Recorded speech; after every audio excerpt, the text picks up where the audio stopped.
Next speaker is Akbar Tabatabai. Perfect. And he will speak about the subject proof mining in bounded arithmetic. Thank you. Thank you for the introduction. So, let me begin right away with the computational content. So, okay. So, assume that you have a bounded statement in the language of arithmetic. So, any kind of language of arithmetic. And then, I want to define the computational content of sentence A. So the computational content is actually a computational task in the following way. So assume that you have a sentence A, you have formula A with variables, free variable x, and then the computational task is that first you can read the fresh variables x as parameters, and then alternately you have to read the universal quantifiers of this guy to witness its existential quantifiers in a way that the resulting statement becomes true.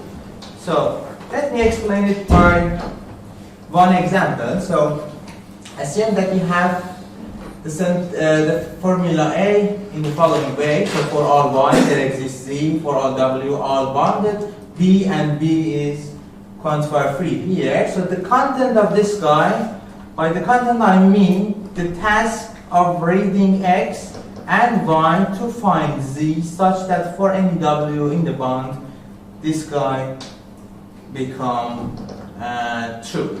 So this is the computational task assigned to any bounded formula.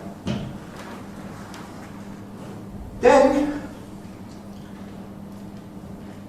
clearly, for any formula like this, you have a very obvious, simple brute force algorithm to solve the problem. So the point is that everything is bounded. So search for all the possibilities to find your existential quantifiers. This is the whole idea. For instance, here you can search. You can search here for all the z's such that for any w we have this guy. After reading y and x. So this is the whole point, but the idea is that the algorithm that I explained, the brute force algorithm, works because we know that this sentence, the universal closure of the formula A, is true. Therefore, we know in this example, for instance, that for any y there exists z, and we can find it by brute force. But now, following Kreisel, I want to ask the following question. So, does a T proof, and T is a theory of arithmetic, any theory, does a T proof of a bounded formula lead to a more clever algorithm than the mentioned blind brute force? So, the question that I'm asking is that assume that you have access to a proof of this guy, and then is it possible to extract some kind of algorithm from it, some algorithm more clever than the usual brute force algorithm. And any conditions on the A? Sorry? Any conditions on the formula A? Nothing. So it could be anything, just bounded. So the answer is yes, and I want to explain how. And for the rest of this talk, I limit myself to bounded theories of arithmetic, and I will explain what is the notion of bounded theory of arithmetic. But for me, T here is just a bounded theory of arithmetic, not any theory. It is also possible to develop the same technique for some stronger theories like PA or any theory that we have ordinal analysis for, but for the moment, I want to stick just to the case that the theory T is a bounded theory of arithmetic. So, for that reason, I have to first explain a notion of reduction. So, assume that you have two formulas, A and B, and for the moment, just think of it like this. So you have just one quantifier, universal and this existential guy, and so on and so forth, and the same number of quantifiers and therefore alternations. Everything is bounded, and you have two bounded formulas like this. Here A star and B star, both of them are quantifier free. So by reduction, when I say B is reducible to A, and when I write like something like this, I mean that I mean a sequence of terms such that they alternately reading the universal quantifiers of B, so like this, and compute the universal quantifier of A, and then read the existential quantifier of A to compute the existential quantifier of B, and again and again and again till you reach the end. And you have to compute everything by just terms in the language. So when I say that you read Z1 and compute Y1, I mean witness this guy just by a term in the language. And if the fact that you can reduce this guy is provable in some base theory beta, then I would say that the reduction is beta verifiable. So B verifiable, sorry. So therefore, a reduction from A to B means a term-based coordinate change, because you are changing the coordinate somehow, to reduce the computational task of B to the computational task of A. And I will explain it, the notion of reduction actually by an example. So assume that you have a statement like this: for all there exists quantifier free, the same pattern here. And by a reduction, I mean just a pair of two terms in the language such that A reads U, compute Y, and then B reads Z and anything before that, so X and U as well, such that ignoring the bonds, you have to have A star witnessing by A and here witnessing by B. The implication of this guy implies this guy should be true, and if it is provable in B, then it is B verifiable. Okay? So why it is some kind of reduction of the computational task? Because obviously here, as I explained before, the computational content of this guy is the search problem, finding B based on U, and based on this pair of terms, you can reduce this task to this task. So assume that you can solve this task, and then you have U and you want to find V. So when you have U, you can use your A to come here, and then by this task find Z, and then use B to find your V. So this is actually a natural reduction. But the whole point is that every reduction should be, both of these guys should be terms in the language. So now the main theorem. The main theorem says that if you have, so this is the informal version, I will explain the formal version later, but for the moment, assume that you have A and B as two bounded formulas with some certain complexity. Here by complexity I mean some quantifier complexity, like the alternations of the quantifiers.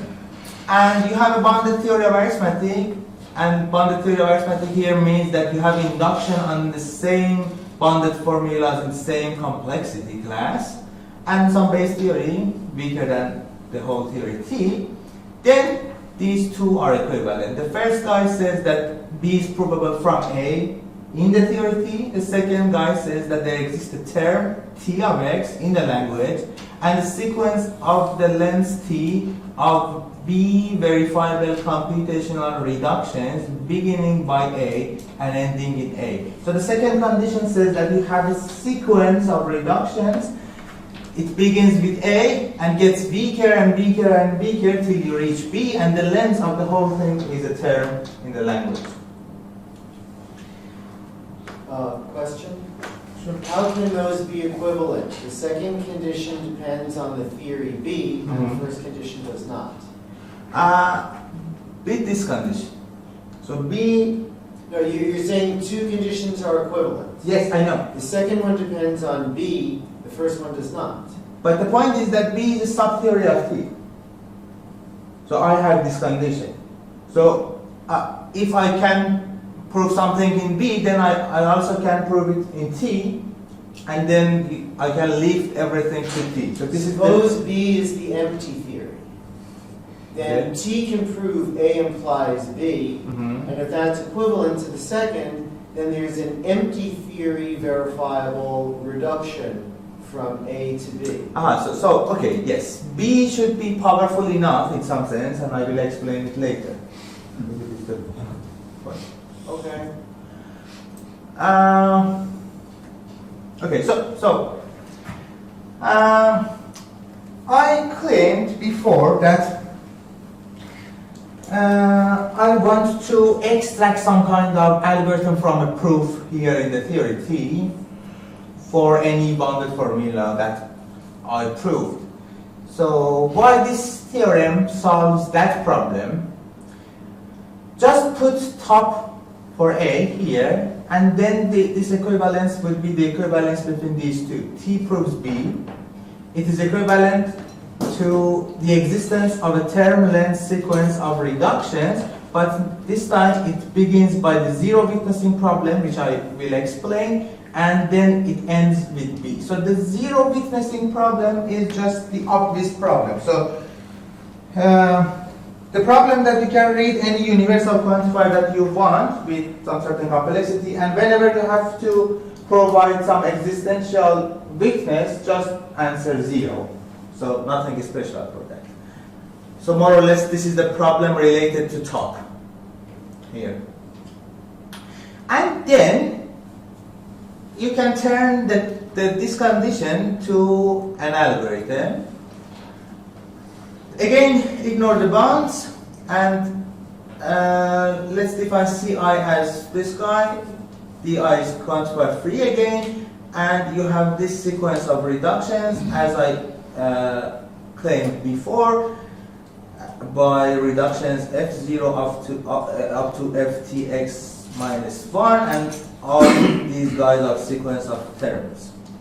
So what is the algorithm? The algorithm is obvious. So you read this guy, use the algorithm to go there and there and there till you reach y0, because you have terms to do that, because these are reductions.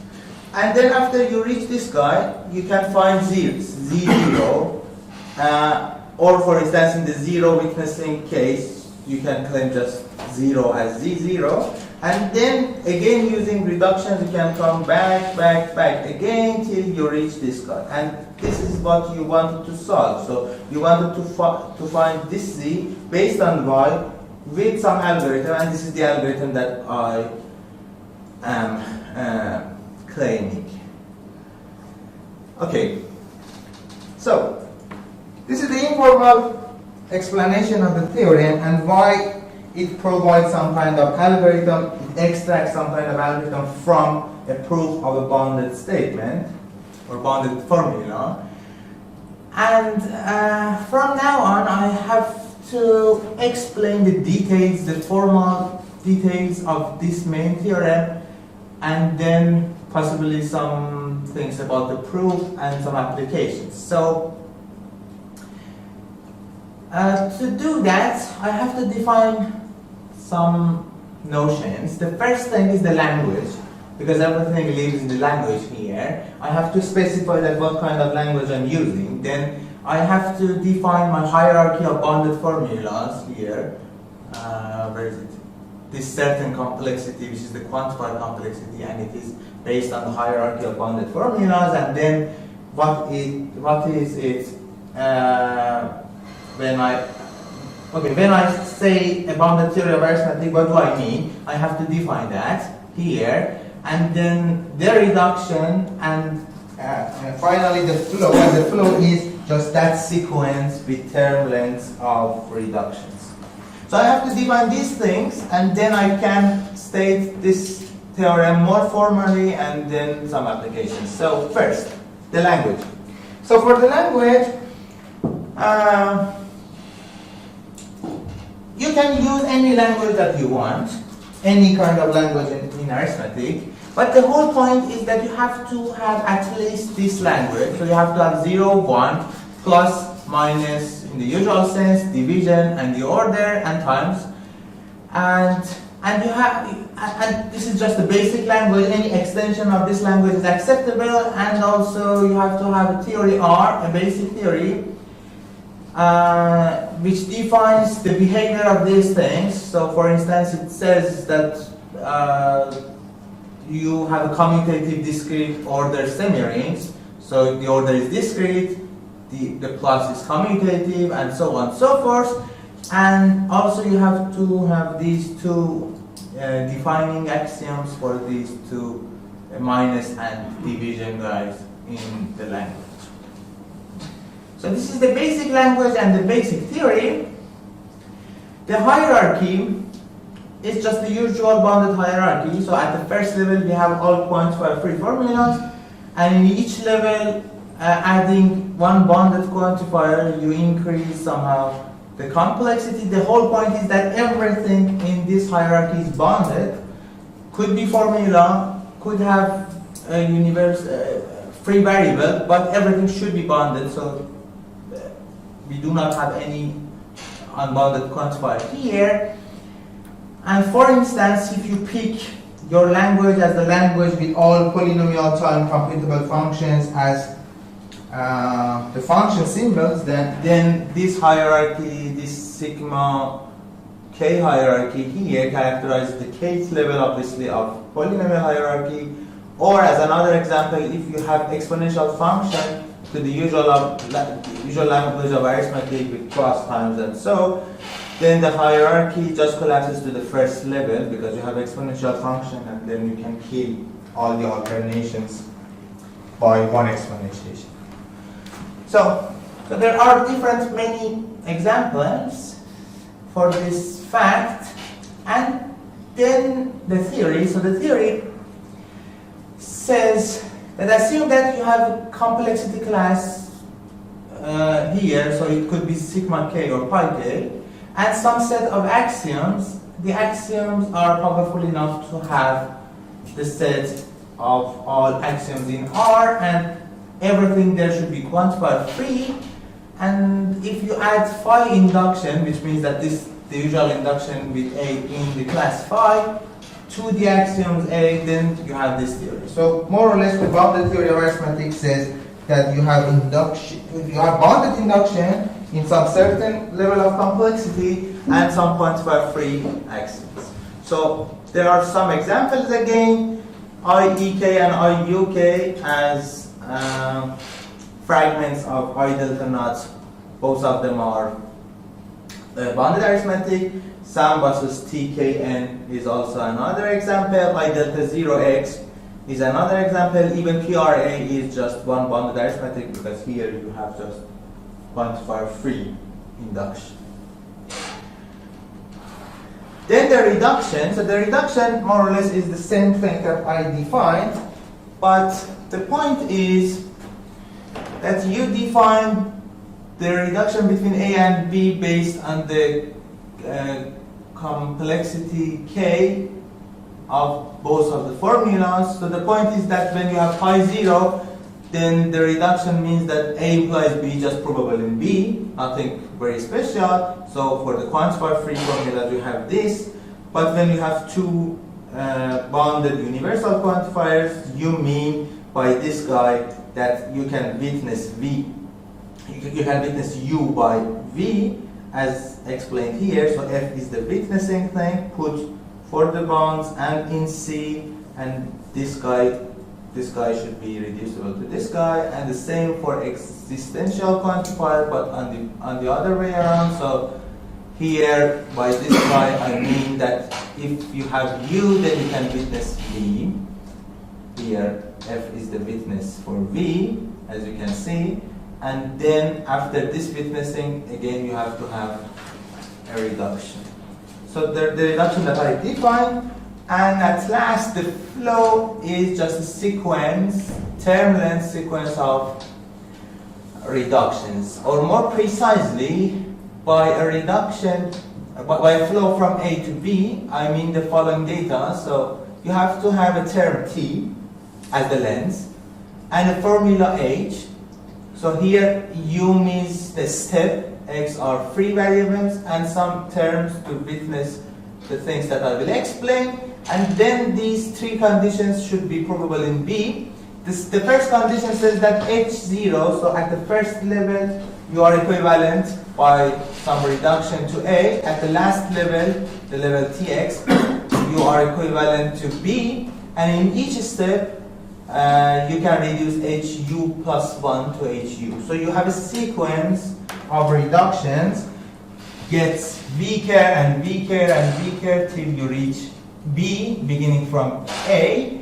And to specify that everything is on the base B and the complexity is pi k, I write this kind of term for a flow. And if you have two multi-sets of formulas by gamma, okay, oh, sorry, so I didn't define this guy. So by this notation, I mean that there is a flow, the existence of a flow from A to B, and by this guy, I mean the existence of a flow from and of gamma to or of delta.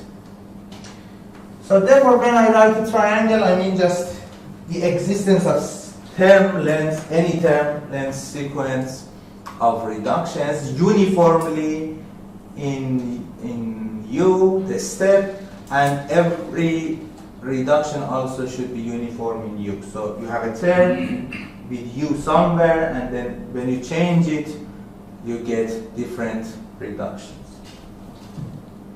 So now the main theorem is the following. So if you have two multisets of pi k formulas in any language that you want, extending the minimum language that I explained, and a theory extending the axioms of the theory and less than the bounded theory with axioms A and pi k induction, then these two are equivalent. One of them is the provability of this guy in the bounded theory of arithmetic. The other is the existence of a flow from and of gamma to or of delta, and everything in the flow is in the pi k, and every step, every reduction in any step is provable in B. Okay, so this is the main theorem. How to prove it? There are two different things to prove it. The first thing is that whenever we have a proof, we want to turn it or extract some kind of algorithm like this. And the other way says that if you have an algorithm like this, a flow like this, then this guy is provable. For the moment, let's try to prove this direction. So I have a proof and I want to extract a flow from it. How to do it? So the basic idea is, assume that you have a proof of this guy. The obvious thing is that use the partial cut elimination theorem to have a cut-free proof, and then use induction on the length of the proof to extract the flow here.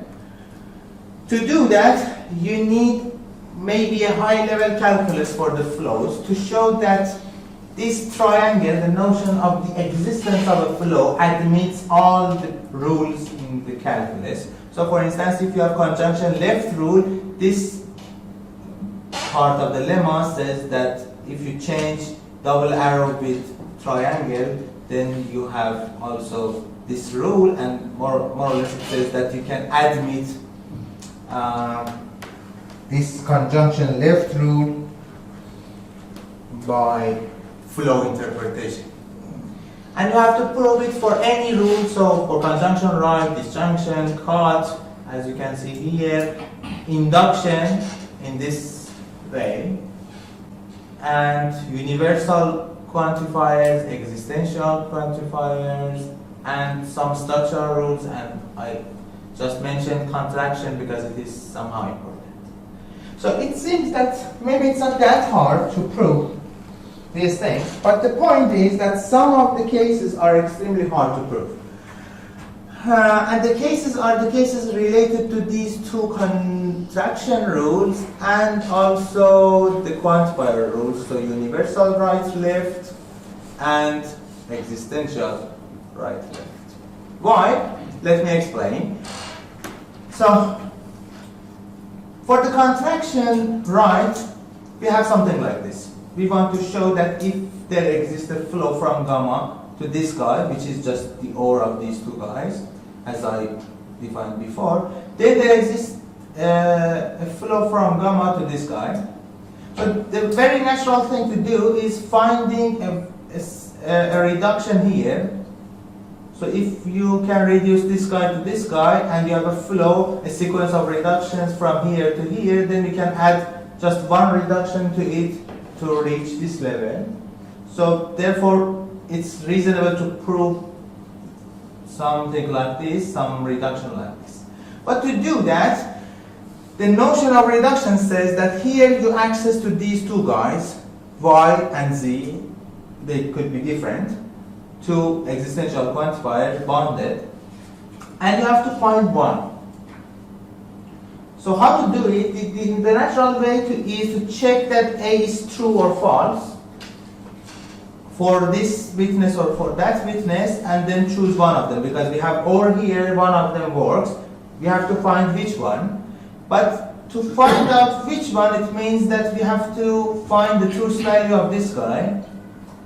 And A could be complex and maybe impossible to find its value just by terms. Remember that reductions are terms in the language. To have an idea what I'm talking about, just think of just the usual language of bounded arithmetic with polynomial time functions everywhere. So reductions are polynomial time functions, but A can be any complex formula, any NP, or any formula in the hierarchy of the polytime hierarchy. So you cannot decide this guy by just polytime computable function. This is the whole point of the thing. So,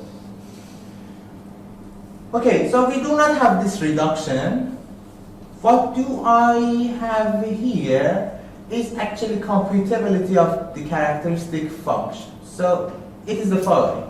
It says that assume that you have some theory, basic theory, which is powerful enough to have characteristic terms for all quantifier free formulas, and characteristic term means that you have a term which is 1 whenever your formula, your quantified formula, quantifier free formula is true, and 0 when it is false in an obvious way. And then for any psi in the class, if A is in sigma k or pi k, if you go one level up, then you have a flow from nothing reaching this guy, which is the existence of I such that I is 1 when we have A and 0 when we have negation of A. So I is the characteristic function of A. So more or less it says that you can have a sequence of reductions beginning with nothing and ending with I, and it means that you can find the characteristic function or characteristic value of A. So the whole point is just transforming the usual brute force algorithm, which opens all quantifiers and check all the possibilities to know that A is true or false, and turn it to a term-based reduction, a sequence of term-based reductions. So the whole point here is that with this thing in hand, you can reduce deciding A to deciding I, and I is a number and you can decide it by terms, but the cost is that you have a flow, not just one reduction to do it. So you can decide A, but not in just one step, by some step, term length many step. Okay, if you prove this guy, then you have enough machinery to handle all the cases that I mentioned as somehow hard, like contraction case or quantifier case, and therefore we have a proof for the main theorem, more or less for this part. So if you have a proof here, then you can show that everything is admissible based on the flow interpretation, and therefore you have a flow. For the other way, when you have a flow, I want to show that it is provable in the theory B. The point is that when there exists a flow here, it means that you have a formula in pi k, as I explained here, such that H0 is A, Ht is B, and Hi is reducible to Hi plus 1 is reducible to Hi, and this guy is provable in B. So when you have a reduction, so you can witness everything, meaning that Hi implies Hi plus 1, provable in B. And B is a subtheory of this guy. Therefore, you have this thing in the whole bounded arithmetic theory. And since you have induction, then by induction you can prove this.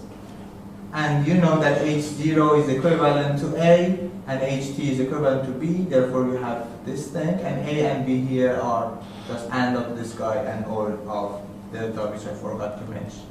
And for the other direction, as I explained, you need just to show that you can admit all the rules, and the main lemma show that, more or less. So this is the main theorem, and the idea of the proof. What are the applications? So the application, as I explained in the beginning, is extracting algorithm from proofs of bounded statements. So for instance, just think about I delta naught and I uk as a fragment of it. So if you have two multisets in UK, so with k many alternations ending with 4r, and induction for these guys, if you prove this guy in IUK, it means that you have this kind of reduction. So this kind of flow, a sequence of reduction. So here in this language, which is the usual language of arithmetic plus division and minus, it says that you can turn any proof to a sequence, and the length of sequence more or less is a polynomial length sequence of reductions, and in each step of the reduction you use a term based on addition, multiplication, minus, and division, and you can prove that this reduction works in the very basic theory R that I defined in the language part of the definition, which is just the basic theory to define the behavior of every term in the language. So this is the first application. The other interesting application is the case that when you work in the Boss's hierarchy of bounded arithmetic, like TK2 for instance, it could have any smash function, but just let's just stick to TK2. So if you prove something like this, then again it says that if your gamma and delta is pi bk, so in polynomial hierarchy, then it's equivalent to the existence of a flow of sequence of reductions. The length is something like this. P is polynomial here, and every step reductions are provable in PV and are polytime computable functions. So you have a sequence, very big sequence of polytime reductions, and every reduction is syntactic provable in PV. So you can use, the whole idea is that if you have a proof somewhere, then you can turn it into a sequence of very basic, like here, polytime computable reductions, provable in a very basic theory. And since your base theory here is very big, it is very useful to extract some information. For instance, for this hierarchy TK2, using this theorem, you can characterize all NP search problems as well as all higher order search problems in the theories. This work is somehow general. So the flow thing is generalization of what Boss and Beckman and also Neil, Toppen, and et al. Did in their papers by defining PLS problems, higher order somehow PLS problems, and gain induction principles to characterize NP search problems and then higher order problems of TK2. So I can do the same thing using this theorem, but the point here is that the notion of flow is a generalization of these problems. Therefore, you can use it for any kind of bounded arithmetic, for instance, for ideal term knot, as I explained, for PRA and so, and not just for TK2, and the methodology is also more general. So, thank you for your attention.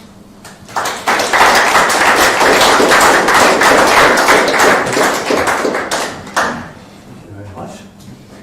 There's time for questions. The arithmetic you use is based on classical logic. Yes. And do you know anything about what it is happen if you use a system with intuitionistic logic or consecutive logic?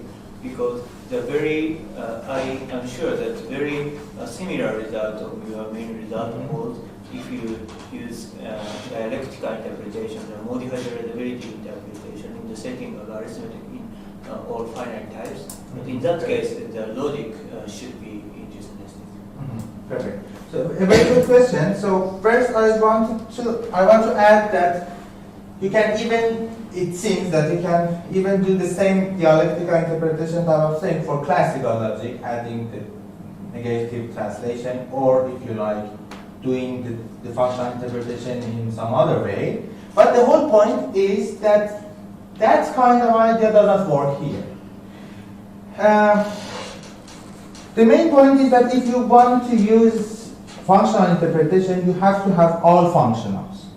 And then to show that the functionals are sufficient and also necessary for the thing, you have to interpret your functionals into the theory via some kind of normalization.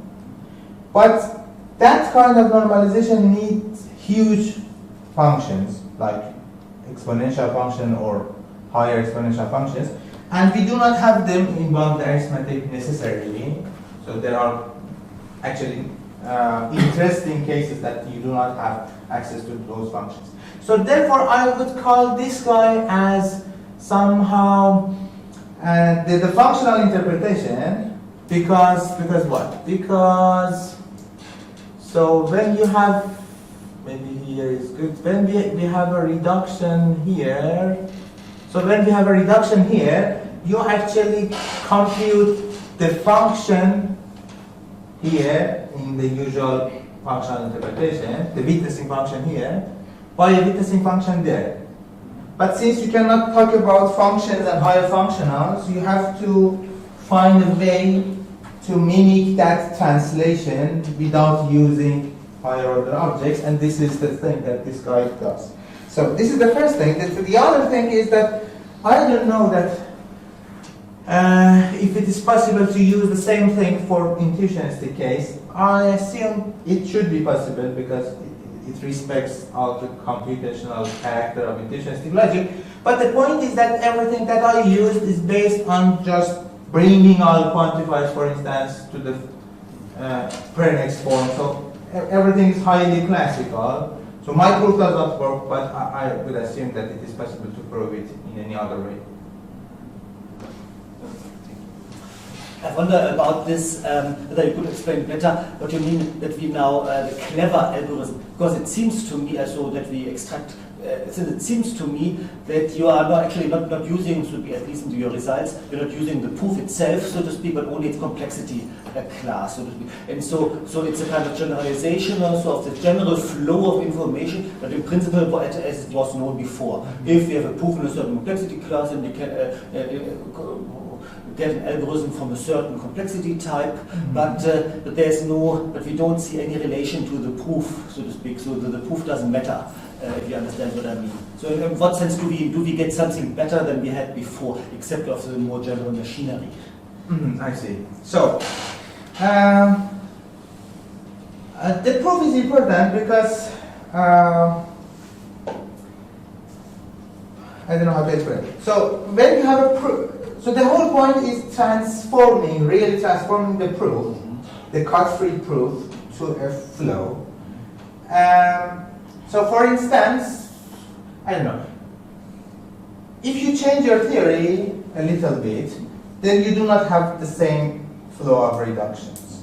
It really changes. So it is very important that you have that kind of induction. So if you have more induction, then it fails. Less induction, again fails. So you have to have that kind of induction. And more or less what I'm doing is killing the effect of induction to transforming any use of induction to just one induction, which is the flow thing. And that one induction is very constructive in the sense that you are not saying that for all exist implies for all exist. You are witnessing everything.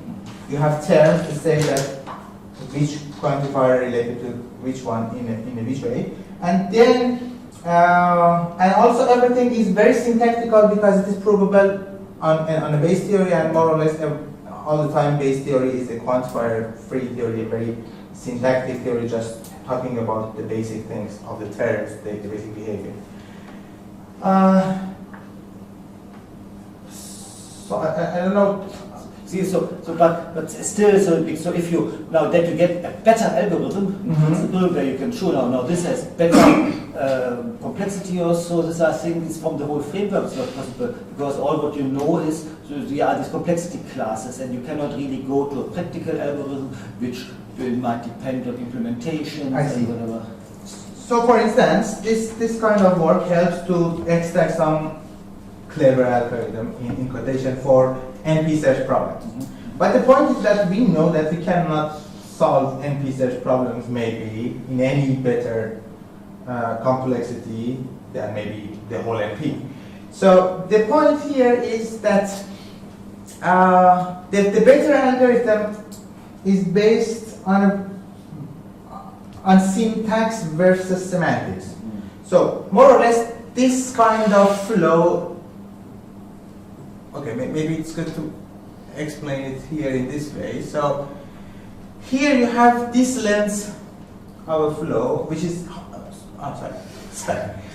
So this is the length of the flow for just a polytime case, and it is huge, it is exponential. So in what sense it is a clever algorithm? Because the brute force also has this complexity. But the point here is that each step is a very syntactical step, provable in a very basic theory. So this is the point. But the brute force algorithm, for instance, so you can do it in that time, in that length, but you cannot be sure in some sense that you can find that guy without knowing that the existence of the thing. So this is the point. So it is clever in some informational way, maybe, than the complexity sensitive way. It's very satisfying for proof theoreticians. Yes. Okay, so thank you again. Thank you.